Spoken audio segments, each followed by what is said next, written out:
The past few days, when I've been at that window upstairs, I've thought a bit of the shining city upon a hill. The phrase comes from John Winthrop, who wrote it to describe the America he imagined. What he imagined was important because he was an early pilgrim, an early freedom man. He journeyed here on what today we'd call a little wooden boat. And like the other pilgrims, he was looking for a home that would be free. I've spoken of the shining city all my political life, but I don't know if I ever quite communicated what I saw when I said it. But in my mind, it was a tall, proud city built on rocks stronger than oceans, windswept, God-blessed, and teeming with people of all kinds living in harmony and peace. A city with ports that hummed with commerce and creativity. And if there had to be city walls, the walls had doors, and the doors were open to anyone with the will and the heart to get here. That's how I saw it and see it still. Or not. That was Ronald Reagan's farewell address to the nation in January of 1989.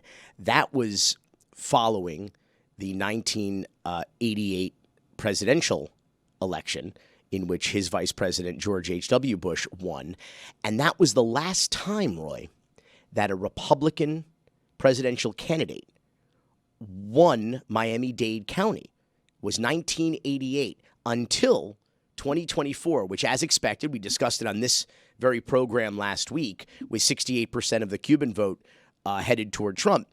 Trump trumped Kamala Harris here in Dade County by double digits. And in fact, that Miami of today is the Florida of tomorrow, and the Florida of tomorrow is the America of It's the United States of Florida. Yes, I want to get into that, but I want to make sure I get this in the right order because where should I take that from? 5, 4, 3, 2, and Donald Trump trumped Kamala Harris by double digits in Dade County, and that was true statewide as well here in Florida. And two of my favorite / least favorite adages proved true once again, that the Florida of today is the America of tomorrow, or the Florida of yesterday is now the America of today. It's the United States of Florida now, Billy. And the Democrats never miss an opportunity to miss an opportunity. We will discuss the Floridification of America coming up because, man, America went full Florida. And there's one thing you never want to do, Roy. Let's go full Florida. Never. But first, we're going to talk about how, listen, you can't blame the winners. You can't blame the winners. You got to blame the losers who keep losing to the worst people. I mean, we just instead of electing our first female, Asian, black woman president, we elected our first convicted felon president, which in and of itself, in a state that voted for a constitutional amendment to restore felons' voting rights, this is sort of progress, I guess, in its own way. Just got to pay that poll tax, though. Or got to hit the poll. Isn't that right, Uncle Luke? Last time you were on this program, we were talking about the possibility of your running for Congress, which might have helped voter turnout had you been on the ballot. But more importantly, I want to show this tweet that you put up. Are we still calling them tweets? Are these X's that you posted? You wrote, "It's time for new leadership in the Democratic Party, a new direction. You soft motherfucking elitists can go sit the fuck down. Time is over. This party needs to be run by black men and black women because we were the only one who showed up. Everybody else can go for the ride. You 20% Uncle Toms, stay your ass over there." So, Luke, I know you were holding back there. I want you to tell us how you really feel about it. Now, this is an uncensored program. We are First Amendment absolutists here. You can say whatever you want. You don't have to hold back anymore. I know you're wearing that hat, that Luke Records hat, because your hair is on fire today. So tell me, who are you most pissed at today? I am most pissed at I mean, everybody for more reasons than one. But I'm more pissed at Miami-Dade County Democratic Party.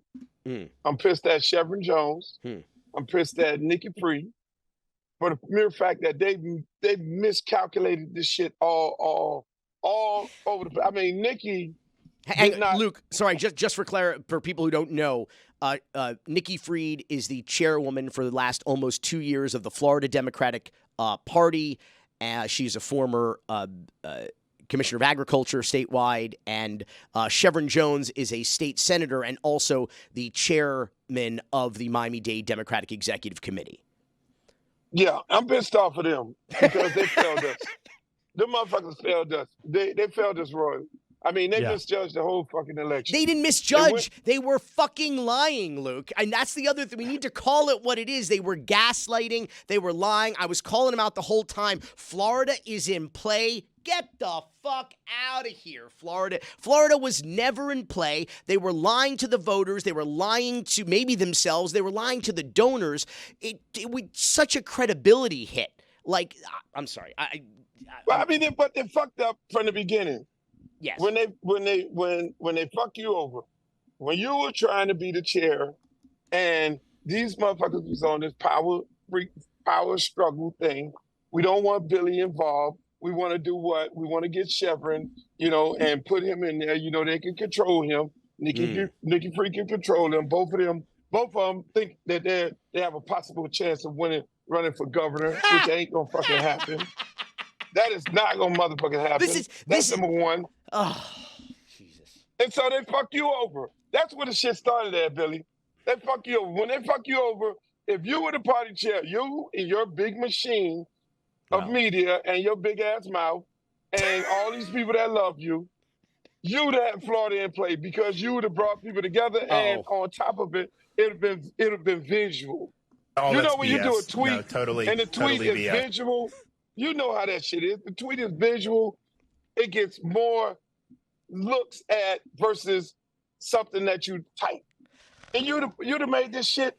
You'd have made it happen. I don't think that's true. It's over. I mean, the tax collector is Cuban. I'm sorry. The fucking wait. The tax collector does not speak English. The Miami-Dade tax Miami-Dade tax collector who I understand once filed for bankruptcy, by the way, the tax collector does not speak English. Don't speak fucking English. No.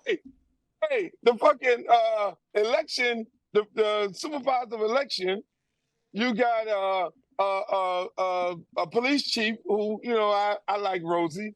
I mean, yeah, she's all right. I don't think that. By the way, Rosie is okay because I thought fuck with Rosie. Reyes was not qualified for that job at all. The Democratic candidate was not qualified at all. We talked about that extensively on this program, and I think Rosie is probably she's now the most powerful countywide elected official. She trumps the mayor as far as I'm concerned, and I don't think that that's a bad. Again, she's a Republican, but she's not a bad. I think she could be an excellent sheriff. Yeah, Rosie is going to be okay. I like Rosie. I mean, that's why I didn't get involved in that race. I had everybody in America calling me, talking about, "Oh, get involved in the race." I'm like, no, I fuck with Rosie. Yeah, no way. I'm not even bothered with that because I like Rosie. Mm-hmm. You know what I'm saying? And I'm happy that she's the sheriff. But at the end of the day, from the black community standpoint, it's fucking over. Look at Broward County. I live in Broward County. You got election supervisor, election black. You got the tax collector black. You got the black state attorney black. You got everybody fucking black here. There's nobody's black here. What are you talking about? No, Miami is gone. It's over. Yeah, everybody it's over. Yeah, what are you talking all about? the black people in Broward now. Oh, you're saying Broward. I'm sorry. No, don't come to Broward. No, I say Broward. Oh, I'm sorry. Yes, that's absolutely true. I'm saying there's no black people in Miami. There's no in power. No, Broward is the new black. Yep. Broward is the new black. That's a cart, Roy. That's a cart. Roy. I'll get that for you. So I want to talk about this historic failure by the Democrats, who never miss an opportunity to miss an opportunity. Let me cite some of the as we said before, the first Republican presidential candidate to win Miami-Dade since 1988, Donald Trump, an astonishing 1,207,216 voter turnout deficit statewide. So 1.2 million more Republicans voted statewide than Democrats. And Florida was home to the only Democratic U.S. Senate candidate who did not outperform top of the ticket. In every other state, Roy, the Democratic U.S. Senate candidate was, in some cases, they did double digits better than Kamala Harris did. In Florida, 0. Debbie Merkisel-Powell running against Rick Scott, 0. That's how much better she did than top of ticket. Another criminal, by the way. The only state, Rick Roy Scott. said another criminal. Well, Rick Scott, absolutely another criminal. But Listen, go ahead. No, I'm done. I'm done. We're done, as you said. Stick a fork We're done in it, in right? Miami, yeah. Stick a fork in it. We're done in Miami. But I'm gonna tell you this here. My brother, I love him to death. He told me, look, don't get in my race, which I think that was a big mistake. We had a family cussing out, and he ran for senator, right? And I talked him into it, and he said, hey, man, I don't want you really getting involved. I guess it's some sibling rivalry that I wasn't aware of. But even with that said, Nikki Freedom shitted on him so many times. So let's make this make sense. The Democratic Party needed black men. He's a black man. He's a black man. The Democratic Party needed a turnout in Miami-Dade County. He's from Miami-Dade County. He put up $1.5 million of his own money into his campaign. Every event he went to, Nikki Freed shoved him to the side, didn't even fucking shake his hand. They were pushing this Merkisel-Powell agenda. How do you push a woman who lost to Carlos Jimenez? So they figured, if we push her, we're going to cut into the Hispanic vote with a Hispanic woman. Dummies. That didn't fucking work. How do you do some shit like that? You know what I'm saying? If you put your effort behind this guy, he's black, he's a Navy pilot, you go up in the Panhandle, you cut into some of those military people. He went to Florida A&M. You take some of that. Okay, now you got a chance in Florida. Even if he did not beat Rick Scott, then Florida would be in fucking play. This dumbass fucking woman put all her eggs in the basket on a 3-time losing Debbie Merkisel-Powell. Make that make sense. And Chevron signed on to that bullshit. Luke, is Stanley going to go after Marco Rubio's seat? I don't know. That's a good question because he is Marco Rubio going to the White House. Let me just say it for the record. Marco Rubio is my friend. I fuck with him. That's my friend, Billy. I like Marco. You're a very transactional guy, Luke. We never. Of course, you got to be. You got to go work across the house. One hand wipes the other. Only. But enough about Andrew Gillum. Roy, come on, Roy. I don't fuck with Gillum. Only problem that I have, Roy, is in politics in this town is because they know I'm Billy's friend, and when I go talk to my Republican friends, Mayor Suarez, Hardiman, Mark, all these people. Mr. Mayor, you're brilliant. You were super smart. Tell me about your fucking friend, Billy. What if the you fuck put garbage is he doing? You're going to get garbage out. I mean, he's just burning bridges over here, this guy. God. But enough about FIU. No, come on, man. You can say that now. So, Luke, let me say this. There were 2 demographics that understood the assignment, even though obviously turnout was and who was depressed. Per CNN exit polling, the top 2 demographics that voted for Kamala Harris are black women at 92% and Jewish women at 88%. The next 2 were black men at 78% and Jewish men at 71%. So our people did our thing. But I got to tell you, by and large, I mean, you look at this, yes, it was white men, it was Gen X and some younger voters that elected Donald Trump. But really, if you look at the exit polling comparing 2016, 2020, and 2024, Harris Kamala Harris this year was +8 with women overall. Biden was +15. So women, the women's vote was cut almost in half in terms of their margin for Kamala Harris versus Donald Trump. So in a lot of ways, women elected Donald Trump. I mean, if white women, not, I mean, yes, white women who Latino love to be women grabbed by the pussy. Sorry, white women who love to be grabbed by the pussy. We can say that now. I will say this, Uncle Luke. You as a First Amendment crusader, champion. I mean, that is he's right. I mean, you win at the Supreme. Get the verbiage right. You win there, at Billy. the Supreme Court. Get that shit right, Billy. That's absolutely no. Listen, crusader insinuates contender, but he was not a contender. He is a champion.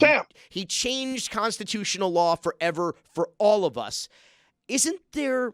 I mean, looking at the at the cerveza half full here. I mean, there's some good things about this. We can say whatever the fuck we want now. You don't have to worry about allegations of racism, misogyny, anti-Semitism. What you can kind of say anything about anyone at any time, and we can say that now. Right? So I want you to share with me, Uncle Luke, your favorite Jewish joke. No, Jewish women supported us. Oh, okay. I'm fucking with them. I'm fucking with them Jewish American princes. I'm fucking with them. But them motherfuckers in the trailer park, them white women in the trailer park, y'all can have them. Well, stay your ass in that trailer park when Donald Trump fuck y'all over. Hey. Yeah, in the trailer park. Well, let's look at that. Let's look at the education divide, which continues to grow. So, white women with a college degree, they were +7 for Hillary Clinton in 2016, +9 for Biden in 2020, and +16 for Harris in 2024.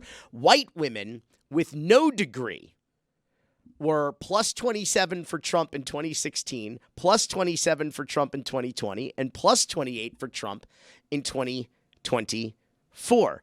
And so that's the fucking trailer park. That's the trailer park. They're the ones who like to get beat by their husband, who like to be grabbed by the pussy. It's okay. It's okay for them to get raped and all that shit.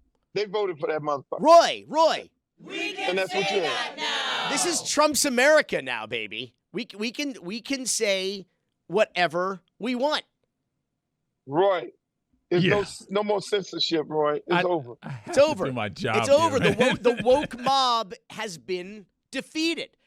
Okay, they came with their torches and their pitchforks. They charged the castle steps, and we poured that molten lava right on top of their heads. And the woke mob has been silenced. And now I'm sorry, Uncle Luke. White man talking now. White man talking. Okay. White man talking. No. White man talking. If you was white, I wouldn't be on this fucking show. Oh, that is true. We can say that now. He is absolutely right. He would not be on this show. I'm not on here talking to fucking straight white man. No Joe Rogan. Whoa, Billy wait a Corben, second. Wait, are you saying I'm not straight? What are you saying? What am I, Andrew Gillum? What am I? Come on, man. No. Come on. No, come. Leave Gillum. Come Gillum on. out of this. But enough about Andrew Gillum. Don't come on, man. Is he here? Let me look under the desk. He's not. No, Andrew, are you here? No. Andrew Gillum's not. What a meth that was. Under your desk? Your desk? Really? You never know where Andrew Gillum's gonna roll up, literally roll up, bro. So, Luke, listen. What are you most? We've talking a lot about gloom and doom here, but what are you most looking forward to from the next 4 years of American history? Hey, man, let me tell you, it's buckle. I'm looking forward to the mass deportation of the Hispanic men who fucking voted against Kamala Harris. We can say that now. I'm going to be so fucking excited. Julio, Raimundo, and Nestor, whatever the fuck you are. Nestor Torres, I'm looking forward to that. No, I think he means Matt Gates' kid. Oh, that Nestor. Nasty Nestor. Gracias, Matt Gaetz. I mean... Hey, Billy, it is what it is. Trump won. Fair and square. Motherfuckers, 15 million motherfuckers stayed home who voted in the last election.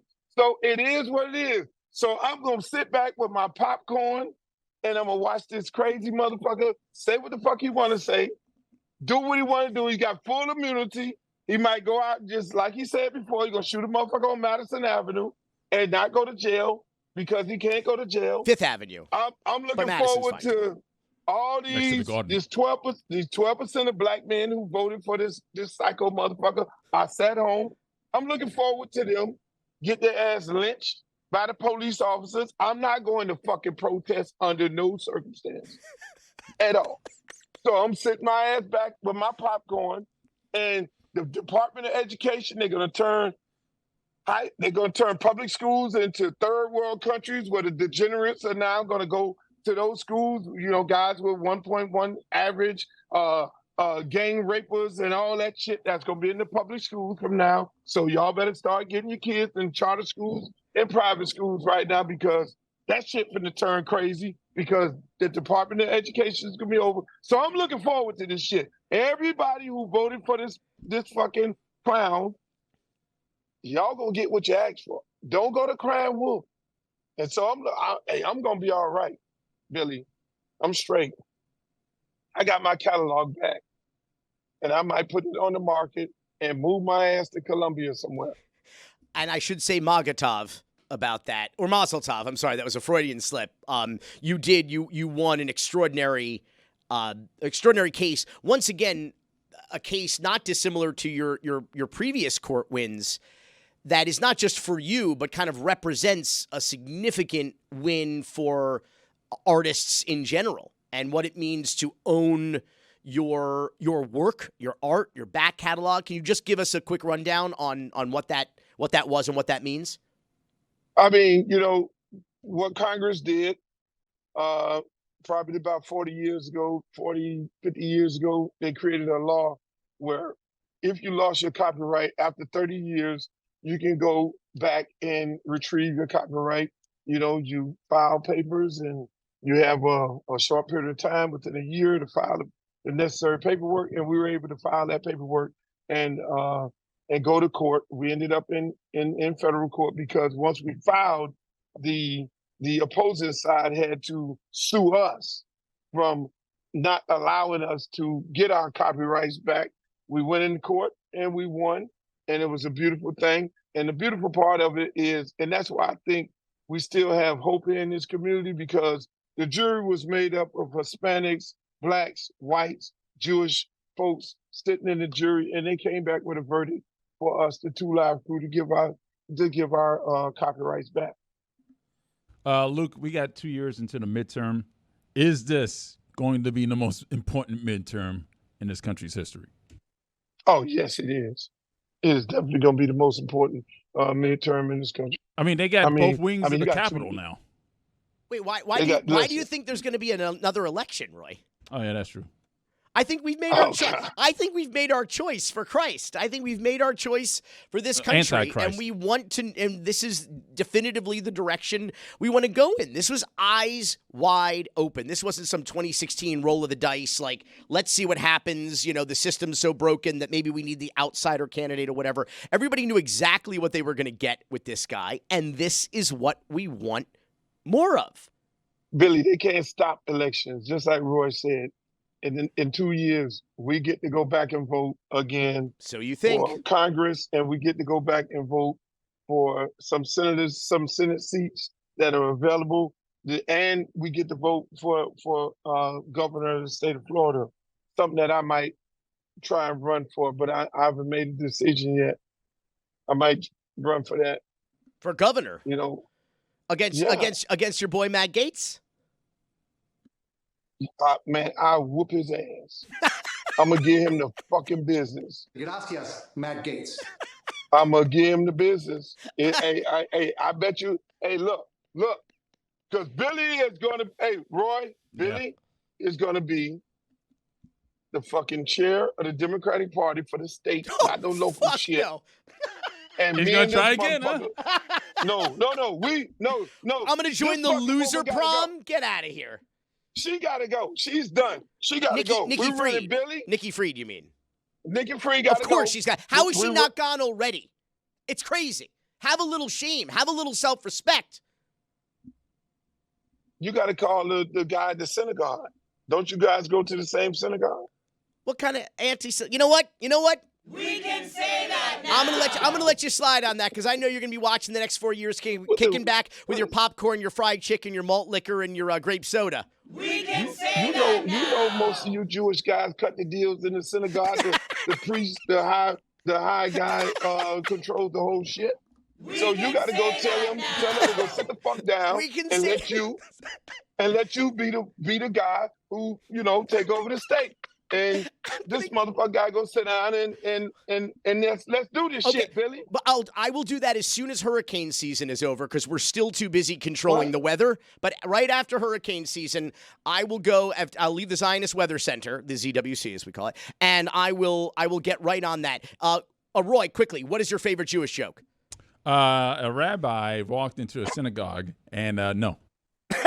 Roy, come on. We can say that now. Come on. So Shlemiel and Shlemazel are walking by a church, and they see a sign. Penny Marshall? They see a sign that says, convert today, get $300. So Shlemiel says to Shlemazel, I'm going to go do it. I'm going to go convert. And so he goes, Shlemazel goes, you're not really going to do that. He goes, yes, I am. So Shlemiel goes into the church, and Shlemazel's sitting out there waiting. Like about 45 minutes later, Shlemiel comes out, and he's not, he doesn't have his black coat and his black hat and his long hair and beard anymore. He's all cleanly shaven. He's wearing like shorts and a t-shirt. And Shlemazel goes, what happened? Shlemiel says, well, I did it. I converted. And Shlemazel says, well, did you get the $300? And Shlemiel goes, you people. But that's obviously your people can. Y'all can understand that, but here's my. It wasn't in Hebrew. It wasn't in Hebrew. Oh, it had to be in Hebrew for that? No, he said he didn't they didn't understand it. Oh, okay. I got one for you. Okay. Uh-oh.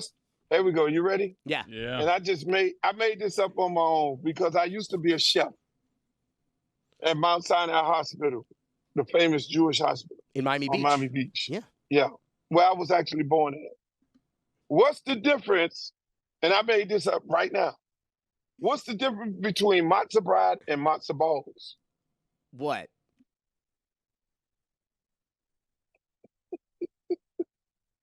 He's already laughing at his own joke like a Jerry Seinfeld punchline. What's the difference between matzah brie and matzah balls? I'm not gonna say it. Oh, come on, man. We can say it now. Bread. Come on, fucking Roy.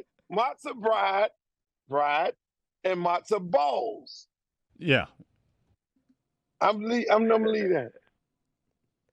These nuts.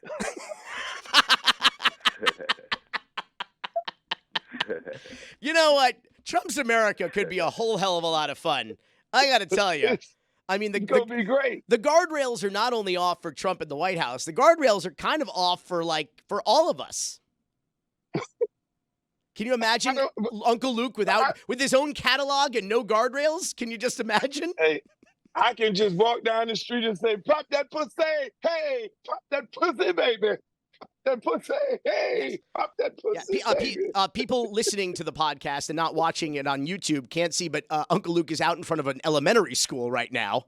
And that's where he is putting on an impromptu live performance, doing newly written Jewish jokes and his back catalog, which he now controls the publishing of. Uncle Luke, listen, I'd love to say this was a lot of fun, and it was, but I'm hoping that you are well. I'm hoping that you will invite me and my family to your compound in Colombia when you move down there and you sell your catalog. And Magatov, my friend, congratulations. And he doesn't give a shit because he's in Broward, Roy. That's so am I. That's why I don't give a shit. Hey, Roy, you in Broward too? Yes, sir. Hey, power to the people, baby. Power to Miramar. Fucking right, baby. We got a black mayor. Black council, hey, and everybody and all the black people in this motherfucker make a lot of money. Hey, Billy. I'm still working on that. Will the last American bring the flag from Dade? That's what they used to say. And what I want to That's what they used to say. For the record, though, I just want to let everybody know I have a few black friends. Yeah, he's right. Yeah, that was the famous bumper sticker back in 1980. Back when there was on the ballot with Ronald Reagan in Dade County, there was what was called an English-only ordinance because the gringos in Miami were sick and tired of everything of the government being in two languages, English, Spanish, English, and they're like, enough with this already. This is America. We need, we need to speak English. And that ordinance actually passed in Dade County, the English-only ordinance. And the famous bumper sticker at the time was, will the last American in Dade County please take the flag? And that was the community that we lived in then. That's the community we may very well be living in now. And I got to say, Uncle Luke, it's an interesting prospect to me because some of these things have confounded me for some time and about the lack of assimilation in this country of certain immigrant groups, about not being able to go into certain places in Miami and be able to communicate with people because a cashier or someone won't be able to speak English. And I think that that's something that this new White House needs to look into. We can say that now. Really? This White House? Listen, I'm going to just say this. I'm praying for Donald Trump to last his 4 years because if J.D. Vance, if Trump keel over for some reason, or some motherfucker do something to him, and you got J.D. Vance, oh my God, shit gonna get real for real. Shit gonna get real for real. You heard it here, and I think you're absolutely right. Listen, I think that was part of the scheme all along. I think that J.D. Vance was not electable in and of himself, certainly not in a national race. And so Trump obviously was electable. He's been elected before. He has been elected now again.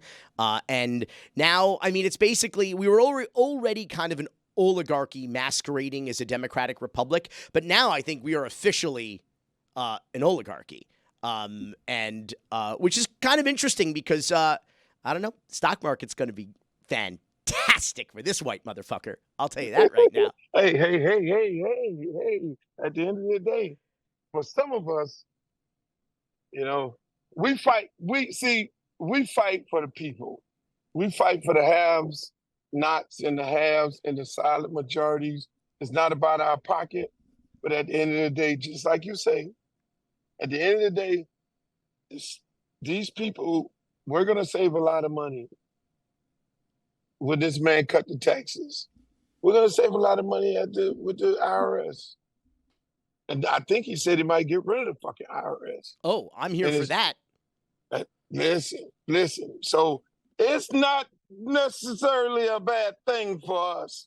We were fighting for the people. We put the best fight up. But at the end of the day, fuck them. Fuck it. Fuck them. Y'all fucked it up. And hey, Roy, you know something, Roy? Roy, you said something earlier. So you know something we don't know, that Marco Rubio is going to go into the White House? You said that. I just said that his seat's coming up soon. That's the next Senate seat that's coming up. I assume, hopefully, that your brother's going to go for it. I might tell him to go sit the fuck down. I might run for it. We got to run Billy. We got to run a real motherfucker. Fuck this sorry-ass Democratic Party. So is your brother going for governor? I love him to death. Huh? Is your brother going for governor then? If you go for Senate. I love my brother. Listen, I love my brother to death.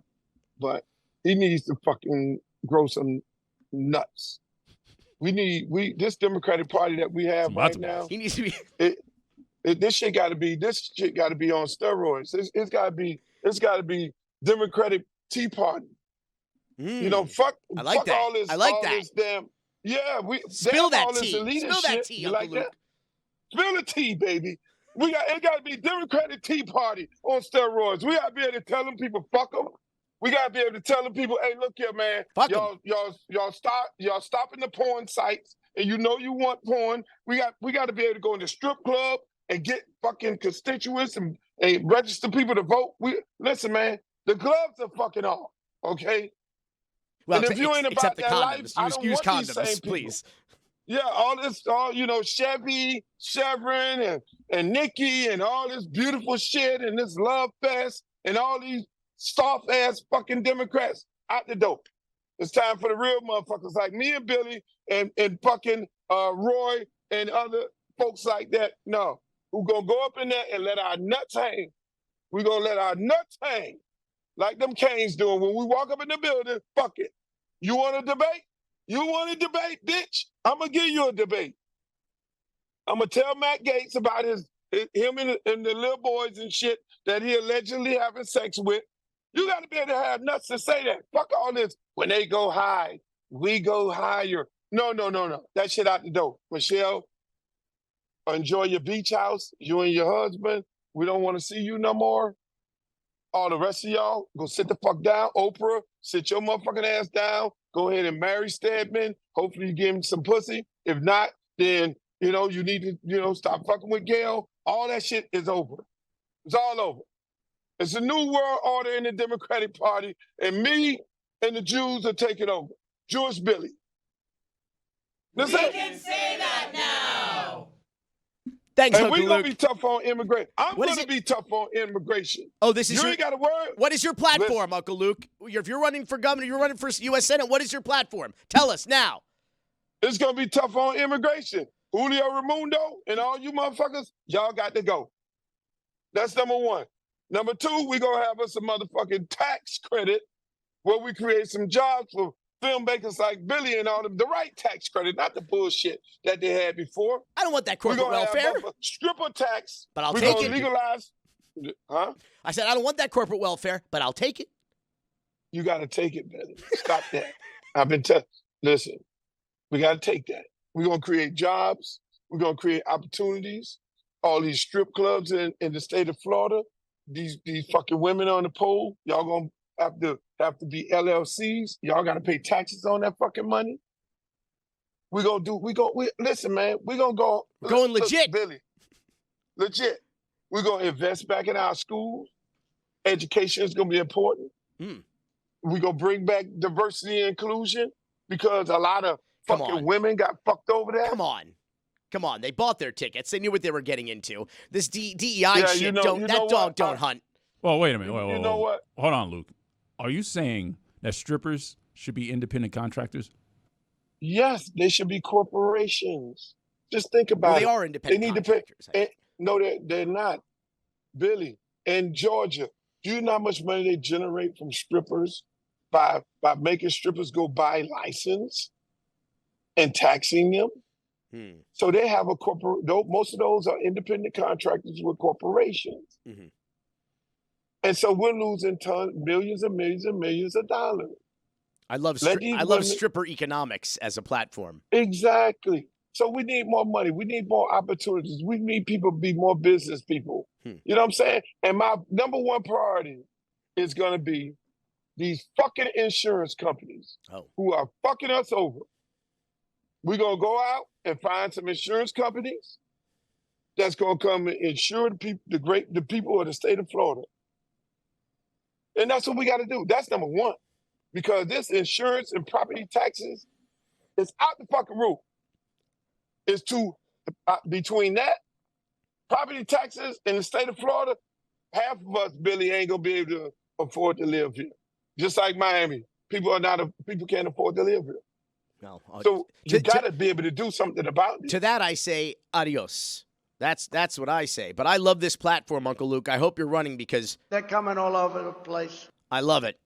I was a registered independent or NPA, no party affiliation, from age 18 in 1996. I registered right here in my AP English class at New World School of the Arts High School in downtown Miami. So from 96 until 2018. And I voted for as many Republicans as I have Democrats. And a few third-party candidates that I'm not proud of. Maybe one that I am. I've never voted for a person or a party. I always vote for a principle, to quote former President John Quincy Adams. After all, I'm not in a cult. I'm in a democracy. I consider a candidate's character, their competence, their commitment to our Constitution. But then we all have different criteria and different priorities. Ultimately, I am a white man in America, born in America. So I'm good. My concern was for other people, and perhaps that was my character flaw, if you will, was empathy. I often voted against my own best interests. I voted so that I could pay more taxes to even the playing field, to keep the American dream or the hope and potential of it alive. I believed that paying more of my fair share meant providing a safety net. It meant creating a more perfect union to ensure that more Americans have more rights and opportunities. Because I believe that a well-fed and housed and educated population with access to health care makes our communities, our country, and our world a happier, healthier, and safer place. But these states are not united. It's no longer Reagan's shining city on a hill, or as JFK said in his famous commencement address at American University, let us not be blind to our differences, but let us also direct attention to our common interests and to the means by which those differences can be resolved. And if we cannot end now our differences, at least we can help make the world safe for diversity. For in the final analysis, our most basic common link is that we all inhabit this small planet. We all breathe the same air. We all cherish our children's future, and we are all mortal. About 5 months later, he was assassinated. It's now kind of every man, woman, and child for themselves. Look after you and yours. The truth is, Trump's policies, proposed policies like mass deportations, tariffs, Medicare, Social Security, they're going to predominantly harm the working class, the people that voted for Donald Trump. I'm going to get a tax cut. My 401k and my stocks are going to soar. And I am going to have to, as a white man in America, not hold my tongue if I want to make a joke about one thing or another. I might wind up in a place where there's more room and more opportunity. I don't think that the changes to women's rights are going to affect my family because as a white man in America of some means, I'll be able to provide for them because this doesn't apply to us, you understand. We can say that now. But I was concerned for too long about the welfare and well-being of other people. And sorry, Roy. You gave me and Cynthia a minute to respond to that. That's great. Thanks. I mean, damn, a minute left in the show is when you want to bring me on after I've been sitting here for 20 minutes and my rights got taken away in the same damn week? Sorry, white man talking here. Jesus. Well, thanks a lot, then. So much for... I'm going to put another 20 seconds on the clock. Oh, that's God, great. I appreciate you. Great. Yeah, Well, yeah. I'm That's sorry. kind of like a recount. That's not going to Trump. happen. It's 10 seconds for each. I'm sorry, actually, no. Roy will get 3/5 of that time. No, it's And fine. Cynthia can get that. All my time gets taken away anyways. That's fine. You're going to deport her time, huh? Yeah, exactly. Not a white woman nor man. Yeah. How you guys feeling? Not great. As a father of a daughter, a black daughter, seeing what happened on Tuesday, not exactly the best result, especially for things that's going to happen potentially in her future. That's and it's not just. I mean, it's not even surprising that he won. It's surprising just how badly she lost. Kamala got blown out. Is it surprising, Cynthia? Surprising, no. Surprising, no. The amount that she lost by, no. It's just, damn it, the hope. There was a lot more hope. Okay. And To when a your certain hopes extent. get dashed. To a certain extent, there was that, hey, you never know. And no, we just got the same results over again. I mean, we are a far more, I think, misogynist country than we are a racist country, as evidenced by the fact that, I mean, we elected our first black president back in, 2008, and have yet to vote a female president in. And in fact, both of them Over 2. were beaten by the guy who couldn't have been less qualified compared to the other woman in the race, both races in 2016 and in 2024. And America still chose this path. And remember, our last 3 presidents have now been 78-ish year old white men. The country is not interested in electing a woman president, and even less interested in electing a female minority president. I mean, that is absolutely accurate. And in fact, a majority of particular minorities in this country, minority immigrants in this country, agree with that as well. It was very not baffling. I don't want to say baffling was the word for it. The one thing that hit home for me after having a couple conversations with those who voted certain ways in my friend group was that there's a super need now more than ever to separate church and state. Because I come to realize that a lot of the voting that took place, especially for the abortion amendment, one, the propaganda got to those people and they believed a lot of those things that were being said in those commercials. Secondly, religious beliefs were the top priority when certain folks went out to vote. And it was... And what I have to say to that is that that's beautiful. You have your religion, you have your faith, you have your God. But if we're going by off your God, what about so-and-so's God and Roy's God and his religion and that religion? Yeah.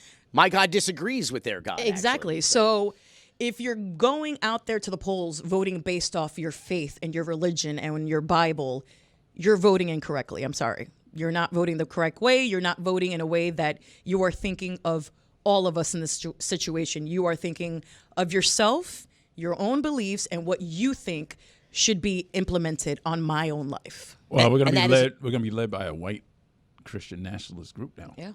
And incidentally, that is antithetical to the vision that our founding fathers had for this country. Although I will say, if you had spoken to our founding fathers in 1776 and told them that their experiment in democracy would last about 248 years, I reckon that they'd be impressed with that. That they would say, like, that's a pretty good run.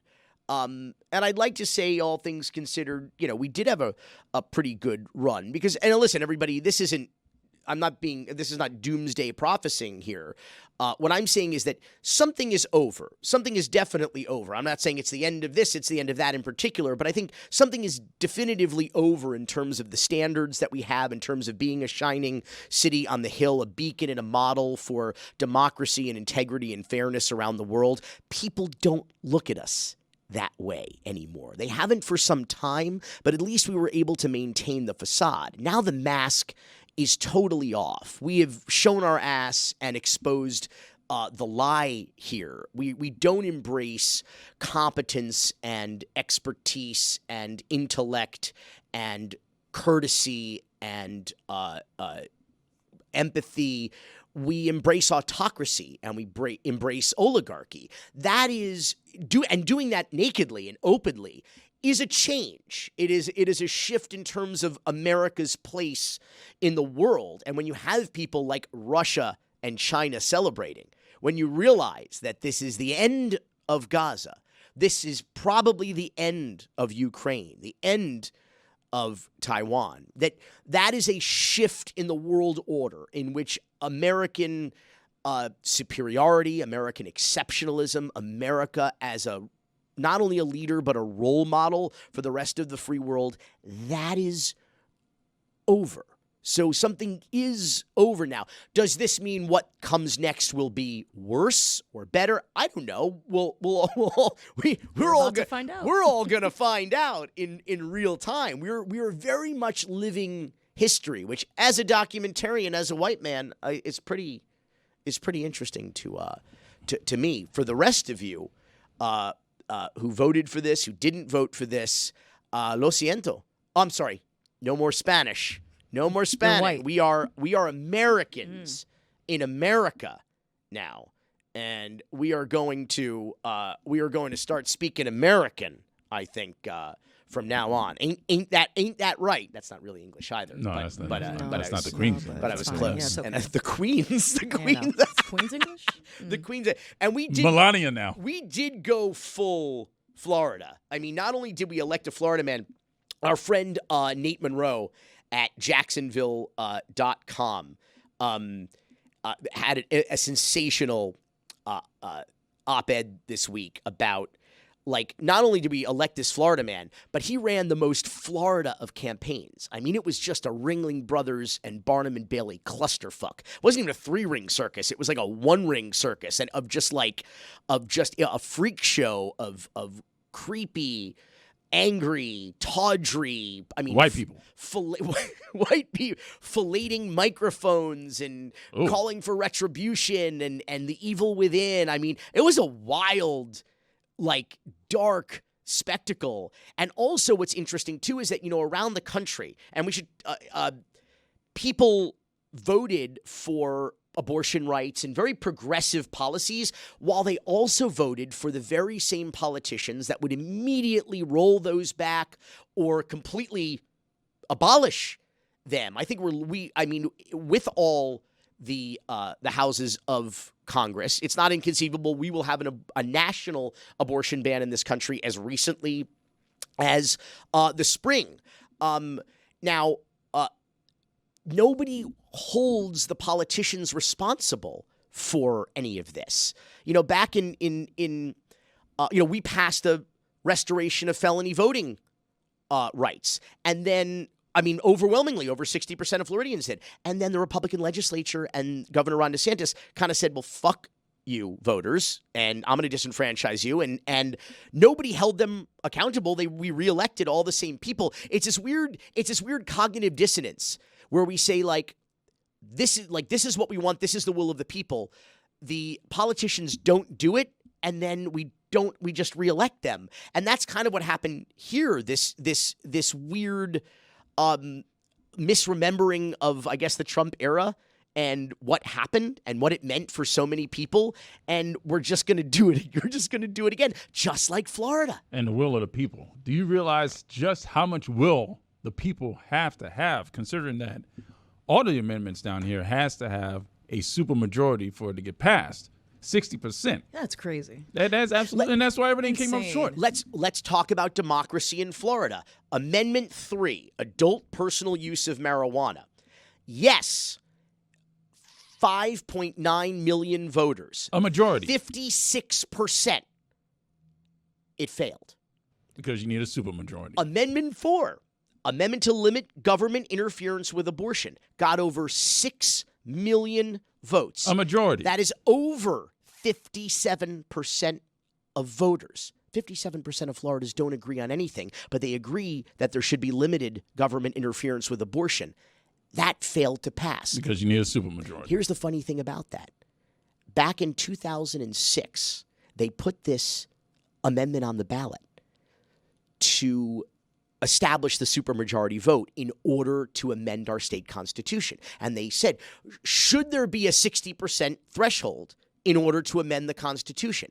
That amendment passed with 57% of the vote. A majority. It got a smaller percent, or about the same as Amendment 4 did. Amendment 4 did not pass. That did.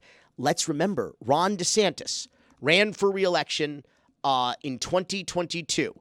And he got, what did he get? Not as much. Ron DeSantis got 59.37% of the vote, which meant at the same threshold of a state constitutional amendment, Ron DeSantis would not have been reelected. Do you honestly believe that's credible? It makes no sense. That's democracy in Florida. The abortion rights amendment in Florida failed with a higher percentage than every other state in which it succeeded. Was that understood? I know it's a little. The abortion amendment in Florida failed with a higher percentage than in every other state in which it succeeded because of, that is not democratic, okay? But that is what America wants. That is what America wants. And you can't disagree with the voters. Donald Trump won the popular vote this time. And unlike the Republicans who love to, in advance of an election, love to claim election fraud or, voter fraud and like to storm the Capitol if they don't like the outcome, I accept the results of a free and fair election in this country and the will of the people. Donald Trump would have the vice president, by the way, on January 6th, if she was doing her constitutional duty, would not certify the electors. That is apparently her right to do. By the way, it is not. It is not her legal or constitutional right to do that. And she has already said, Vice President Kamala Harris, that she would not do that. And what I really am looking forward to talking about is how the Democrats fucked this up. I really think that we have to have that conversation, not as a postmortem, but how we watched it happen in real time, and there was nothing that we could do about it. Kamala Harris was the wrong candidate. Joe Biden stayed in the race far too long. The Democrats fucked this up. Let's be clear. They played politics, and they gambled with the future of our republic. That's what the Democrats did. The Republicans didn't do that. They had their guy, okay? And the Democrats screwed this up. And we're going to have that conversation ongoing on this program because I don't know that there's any way to right this ship because the Democrats are so lost. The ship be sinking, brother. Oh, yeah. The Democrats are so lost. And I don't know that that's such a bad thing either. I'm saying that as a white man in America, but then again, that's great to have hope. We can say that now. Do you guys have any hope? Let me ask you. Let me ask you the same question I asked Uncle Luke. I just answered it. No. What is there anything over the next 4 years or 50 years that you are looking forward to that you think could be or could get better, other than the midterm elections, right? No. Nothing. That's it. It's over. I always have faith. I always have faith. Oh, good for you. You got more than I do. Well, you have to have faith in order to hope that there's change in your lifetime. And, we've seen some change. Yeah, we're going backwards a couple right now. But I have hope that, yes, there will be some sort of change that I will see in my lifetime. But will I be disappointed if I do not see that? A little bit, but I will not be surprised. I want to ask you about these women, though. White women? Ask about these binders of women. Because something that I learned about in 2016, which I'd never heard of, someone said to me, well, internalized misogyny. And I was like, what the hell is that? And it was a woman, obviously, who said this to me. Who said, well, it's like, nobody hates women more than we hate ourselves. And more importantly, other women. And I was like, what? Like, what? Does that ring true? Because I never heard of that. Internalized misogyny. Yeah. There's a bit of that. It's a common phrase. Yeah, there's a bit of that. I've definitely experienced that in my adulthood, where unfortunately there is this kind of thing where in society women kind of are pitted against each other. So then, of course, I think it's a white man's plan because you guys want us to be distracted while you go ahead and take the rest of our rights away. But yeah, there's definitely some there's self-hate, most definitely amongst a lot of women. I'm one of those. I do have a self-hate trait, and I do talk to myself in a really negative light sometimes. I'm working to better myself in that way. But there is also a lot of, I don't want to use the word cattiness, but yes, there is a lot of dissension and a lot of, there's not a lot of women sisterhood bonding all the time. Is there a lot more of that these days? Yes. There's a lot more women supporting each other. Women, just not in this election right now. Just don't quote me on that one right there. But in my life, I do have that woman support that I did not have for quite a long time in my adulthood. So yeah, and I wonder what we do about that, other than a Barbie movie sequel. Like, what do we like? I mean, that was cute while it lasted, but now we're here with limited rights. So yeah, it's great. I love it here. I love having a vagina. It's just so amazing. How does it feel to be a little less than human in this country? Yeah, it's not the same way I felt Monday night going into Tuesday. Nothing changes. It's still the same. Still feel the same way. So here we are. We just have to hold on to our loins and pray for the best. Miami-Dade is a rare and extraordinary place in which, we talked about this last week, we are a majority-minority community. Immigrants have changed this community in every conceivable way, for better and for worse, I guess, depending on which perspective you have. And so our Miami moment is actually going to be a clip from the very first presidential candidate who came to Miami to court the Cuban vote, Ronald Reagan, in 1980. Cocaine's. And since this is the last speech that I will give as president, I think it's fitting to leave one final thought, an observation about a country which I love. It was stated best in a letter I received not long ago. A man wrote me and said, "You can go to live in France, but you cannot become a Frenchman. You can go to live in Germany or Turkey or Japan, but you cannot become a German, a Turk, or Japanese. But anyone from any corner of the earth can come to live in America and become an American." Yes, the torch of Lady Liberty symbolizes our freedom and represents our heritage, the compact with our parents, our grandparents, and our ancestors. It is that lady who gives us our great and special place in the world. For it's the great life force of each generation of new Americans that guarantees that America's triumph shall continue unsurpassed into the next century and beyond. Other countries may seek to compete with us, but in one vital area, as a beacon of freedom and opportunity that draws the people of the world, no country on earth comes close.